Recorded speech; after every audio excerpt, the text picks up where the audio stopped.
போட்ட நாடகத்தை இப்போது ஒருவர் தலையில் போட்டுக் கொண்டிருக்கிறார்.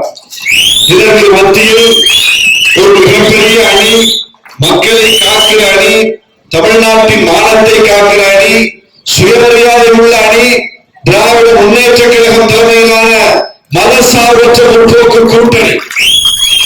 அந்த கூட்டணி தான் தமிழ்நாட்டின் மானத்தை காப்பாற்றும் என்பது நேற்று நிரூபிக்கப்பட்டிருக்கிறது. அதிமுக தன் நிலையை இழந்து சரிந்து வீழ்ந்த ஜெயலலிதா அம்மா ஆட்சியை பிடித்துவிட்டு சசிகலா அம்மையார் வழியாக எடப்பாடியிடம் ஆட்சி ஒப்படைக்கப்பட்டது. ஆட்சி இருக்கிறதா எடப்பாடியிடம்? இல்லை. எடப்பாடியிடம் அந்த கட்சி ஒப்படைக்கப்பட்ட போது அந்த கட்சிக்கு 37 எம்பிக்கள் இருந்தார்கள். இப்போது ஒரு எம்பி இருக்கிறார்களா? இல்லை. எடப்பாடியிடம் அந்த கட்சி ஒப்படைக்கப்பட்ட போது 45 விழுக்காடு வாக்கு வங்கி உள்ள கட்சியாக ஒப்படைக்கப்பட்டது. அதை சரிபாதியாக குறைத்து 20 விழுக்காட்டு வாக்கு வங்கிக்கு கொண்டு வந்து விட்டார் எடப்பாடி. ஏன்? பாஜக நீட்ட இடத்துல கையெழுத்து போட்டா பாஜகவின் சொல்லை கேட்டால் அதிமுகவின் சொல்லை தமிழ்நாட்டு மக்கள் கேட்க மாட்டார்கள். அதிமுக இருந்த நிலையை இழந்து விட்டது. மோடி சொன்னா செய்யணும், அமித்ஷா சொன்னா செய்யணும். அப்ப அது அண்ணா திமுகவா அமித்ஷா திமுகவா? அதிமுக என்பது அண்ணா திமுகவா அமித்ஷா திமுகவா? அது அமித்ஷா திமுகவாக மாறிவிட்டது. அப்ப அமித்ஷா திமுக என்கிற அண்ணா திமுக ஒரு பக்கம், இன்னொரு பக்கம் இன்னைக்கு பாருங்க சர்ச்சில் முட்டி போட்டுட்டு போறாரு. சினிமா நடிகைங்கிறத எல்லா இடத்திலையும் நிரூபிக்கிறார். அது ஒரு தனிப்பட்ட வழிபாட்டு உரிமை. அது நாளைக்கு தேர்தலில் வச்சுக்கிட்டு இன்னைக்கு செய்யறாரு பாருங்க. நெருக்கடியான நேரத்தில் இந்த மக்கள் பாதிக்கப்படும் போது கூட யார் இருந்தார்? நீ வந்தியா? ஒரு கண்டன அறிக்கை விட்டியா? புரட்சியாளர் அம்பேத்கரை கொள்கை தலைவர்னு அறிவித்திருக்கிறிய? ஆணவ கொலைகள் நடந்தது, கவின் ஆணவ கொலை நடந்தது, எதிர்த்து ஒரு வார்த்தை பேசினியா? மதுரையில மாநாடு போட்டிய, அந்த மாநாட்டில் அதை பற்றி பேசினியா? அந்த ஆணவ கொலை நடந்து ஒரு வாரத்தில் மதுரையில் மாநாடு, ஆனால் அதை பற்றி ஒரு வார்த்தை பேசவில்லை, ஒரு வார்த்தை பேசவில்லை. இப்படிப்பட்ட நடிகர் ஒரு புறம். சரி, ஊருக்கெல்லாம் பிரச்சனை வந்துச்சு, பேசல. கிறிஸ்தவர்கள் பாதிக்கப்பட்டாங்க, பேசல.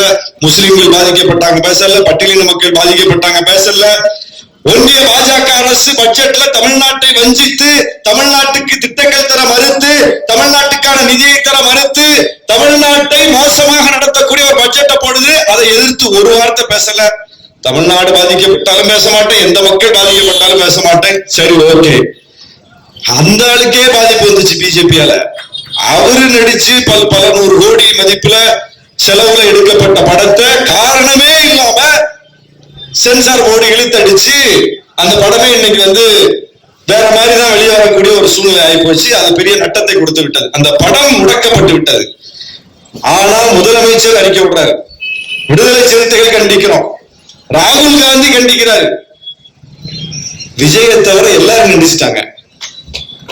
அவருக்கு ஒரு பாதிப்பை பிஜேபி ஏற்படுத்தினால் கூட, அவர் விஷயத்தில் கூட பிஜேபியை எதிர்ப்பதில் அஞ்சி கிடக்கிறார் என்றால், உனக்கும் எனக்கும் அவர் பேசுவாரா? பிஜேபி எதிர்த்து தமிழ்நாட்டு மக்களுக்காக பேசுவாரா? அவருக்கே பாதிப்பு வந்த போது கூட பேசுவதற்கு அஞ்சுகிறார். எனக்கு இவங்களாலதான் பாதிப்புன்னு இதுவரைக்கும் அவர் சொல்லல. உலகமே சொல்லுது பிஜேபியாலதான் ஜனநாயகன் படம் முடக்கப்பட்டிருக்கு. ஆனால் எங்கேயாவது விஜய் சொல்லியிருக்காரா? பிஜேபி தான் முடக்கி வச்சிருக்கு, மோடி தான் காரணம் சொல்லியிருக்காரா? எங்கேயாவது சொல்லியிருக்காரா? சொல்லல. எவ்வளவு பெரிய அச்சம், எவ்வளவு பெரிய பயந்தாங்கொள்ளி. இவர் ஆட்சியில உட்கார்ந்து அவ்வளவு பெரிய பிஜேபியை எதிர்ப்பாராம். இதை நம்ம நம்பணுமா? எடப்பாடி தமிழ்நாட்டு உரிமையை காப்பாராம். இதை நம்ம நம்பணுமா?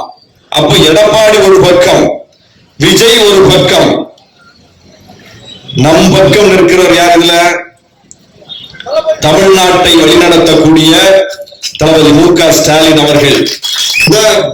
தூய சக்தி, ஆட்சியில பங்கு தர்றேன், அதிகாரத்துல பங்கு தர்றேன்.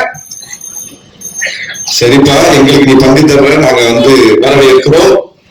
அது எங்க முழக்கம் தான். ஆட்சியில் பங்கு, அதிகாரத்தில் பங்கு என்பது நாங்கள் முன்வைத்த முழக்கம் தான். அதை நீரும் முன்வைக்க வரவேற்கிறோம். எல்லாரும் அதை முன்வைங்க. அதுக்கு முன்னாடி பங்கு என்னன்னு உனக்கு தெரியுமா?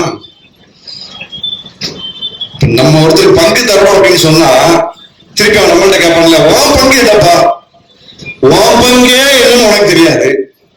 நீ 5 விழுக்காடா, 2 விழுக்காடா, 10 விழுக்காடா, எத்தனை விழுக்காடு? ஏதாவது ஒரு தேர்தலில் நின்று இருக்கியா? விக்கிரவாண்டியில மாநாடு போட்டி அங்க ஒரு இடைத்தேர்தல் வந்துச்சு, அங்க நின்று உன் பங்கு என்னன்னு காட்டிருக்கலாம்ல. பெரியார கொள்கை தலைவரை வச்சிருக்கியா, அவர் பிறந்த ஈரோட்டில் இடைத்தேர்தல் வந்துச்சு, அங்க ஒரு தேர்தலில் நின்று உன் பங்கை நீ காட்டிருக்கலாம்ல. உன் கொள்கை எதிரான பாஜக, அந்த பாஜகவை வீழ்த்துவதற்கு நாடாளுமன்ற தேர்தல் ஒரு வாய்ப்பா உனக்கு வந்துச்சு, 40 தொகுதியில கேண்டிடேட் போட்டு தேர்தலை சந்தித்து உன் பங்கு என்னன்னு நீ காட்டிருக்கலாம்ல. அதெல்லாம் வெளியே வர மாட்டேன், தேர்தலை சந்திக்க மாட்டேன், 6 மணிக்கு மேல ஆட்டோ ஓடாது, பிரச்சாரம் செய்ய மாட்டேன்.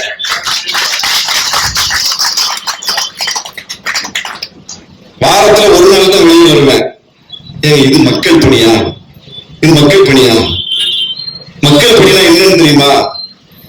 மக்கள் பணினா என்னன்னு அம்பேத்கர் திடலில் போய் தலைவர் எழுச்சி தமிழரை சந்தித்து தெரிந்து கொள்.